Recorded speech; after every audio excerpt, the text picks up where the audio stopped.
Hello friends, welcome to my channel SV movie explainer. आज हम explain करने वाले हैं दी अदर लैम्प।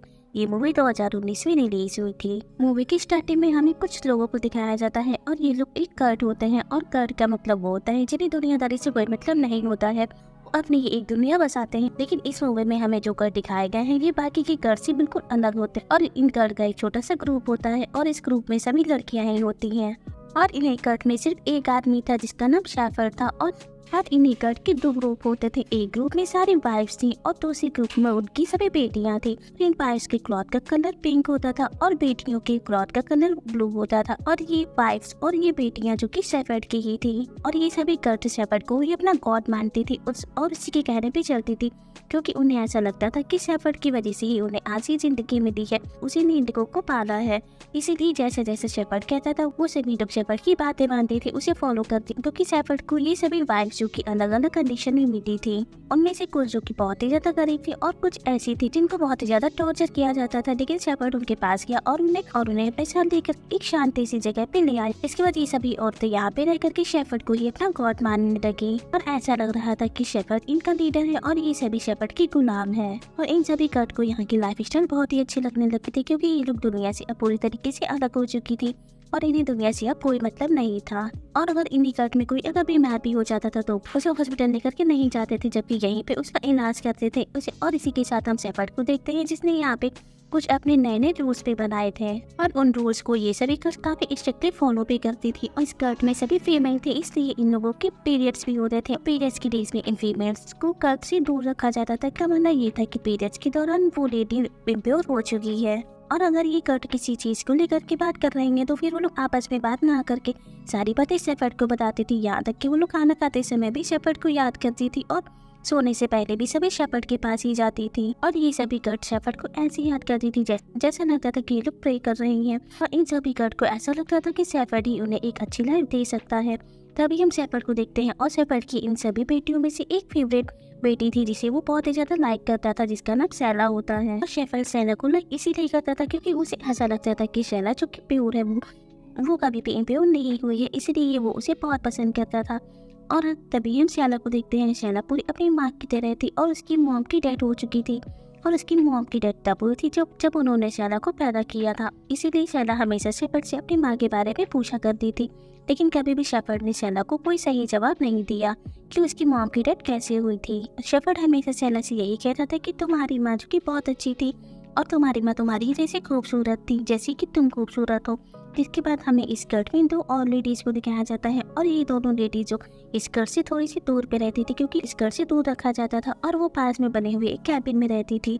इसमें एक औरत जो कि काफी ज्यादा बीमार थी और शेफर्ड को ऐसा लगता था कि वो औरत जो कि कर्स हो चुकी है, वहीं दूसरी औरत जिसका नाम सैरा होता है।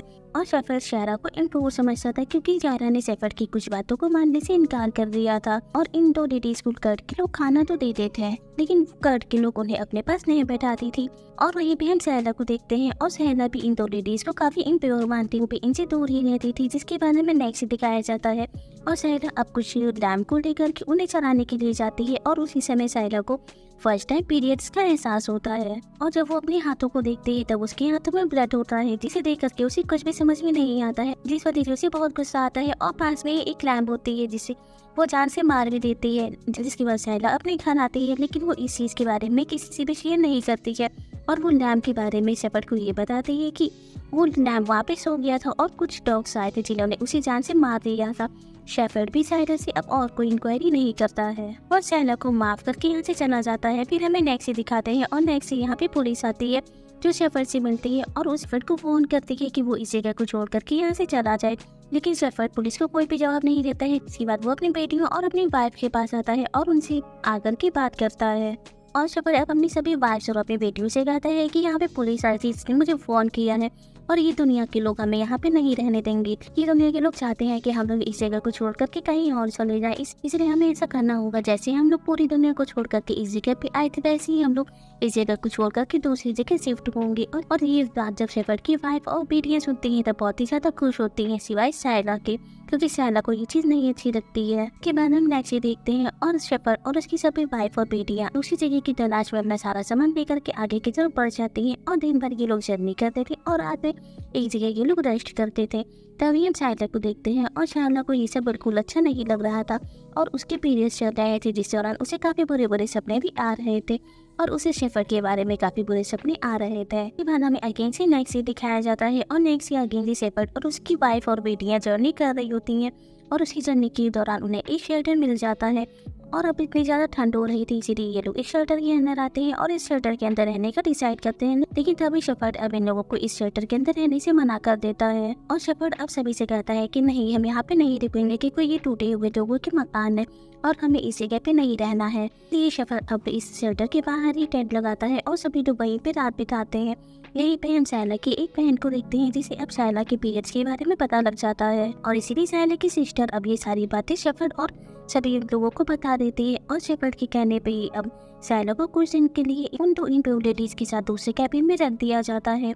और उसी दौरान सायरा से मिलती है, जहाँ पे सायरा अब सैला को उसकी माँ के बारे में और शेफर्ड के बारे में कुछ बातें बताती है और सायरा अब सैला से कहती है कि जब तुम पैदा हुई थी तब तुम्हारी माँ की तबीयत बहुत ही ज्यादा खराब थी, तुम्हारी माँ को एक बहुत ही बुरा इन्फेक्शन हो गया था, इसी वजह से उन्हें डॉक्टर की जरूरत थी। लेकिन शेफर्ड के कहने पे उसे डॉक्टर के पास नहीं लेकर के गए थे, जिस वजह से उनकी मौत हो गई थी। तभी सायरा अब सायरा से कहती है कि लेकिन आप भी तो बहुत ही ज्यादा बीमार हैं और आप अभी तक इस जगह को छोड़ करके क्यों नहीं गई। जिस पर सायरा सैला से कहती है कि मैं इस जिंदगी की आदी हो चुकी हूँ और मुझे खुद नहीं पता कि मैं कौन हूँ और मैं कहाँ जाऊंगी, लेकिन मेरे अंदर शेफर्ड के लिए बहुत ही ज्यादा नफरत है।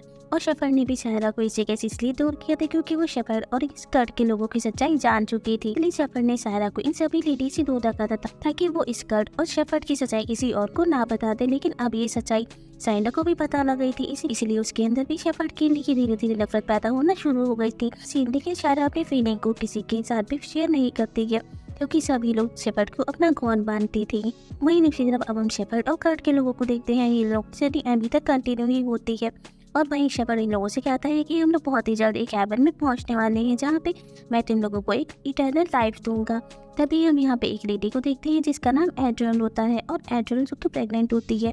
तभी उसे याद आता है कि उसकी डिलीवरी का टाइम अब हो गया है, इसीलिए वो काफी जोरों से चिल्लाने लगती है क्योंकि उसे बहुत ज्यादा दर्द हो रहा था। और ये चीजें करके सभी लेडीज उस लेडी के पास आती है और उसे शांत होने के लिए कहती है क्योंकि ना तो ये सही चाहिए थी और ना तो यहाँ पे कोई सेफ्टी थी, डेरों इन लोगों के कंट्रोल में नहीं था। इसलिए वो लेडी जो एक बच्चे को जन्म देती है और उसकी वहीं पे मौत हो जाती है।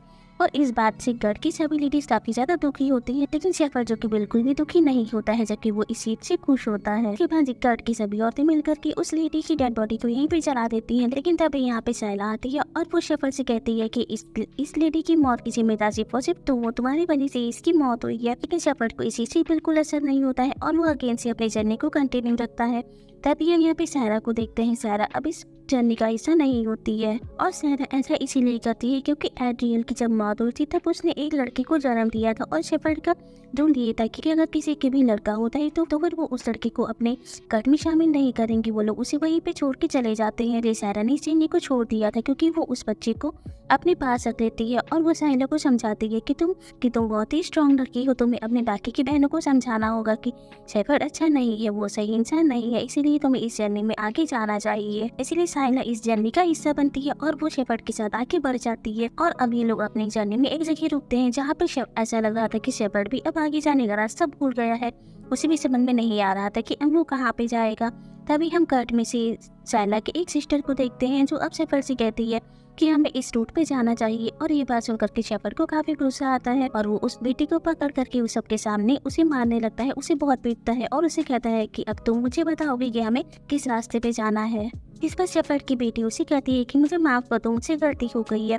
इस पर शेफर्ड अपनी बेटी से कहता है कि तुम मुझे नहीं बताओगे कि कैसे लीड करना है।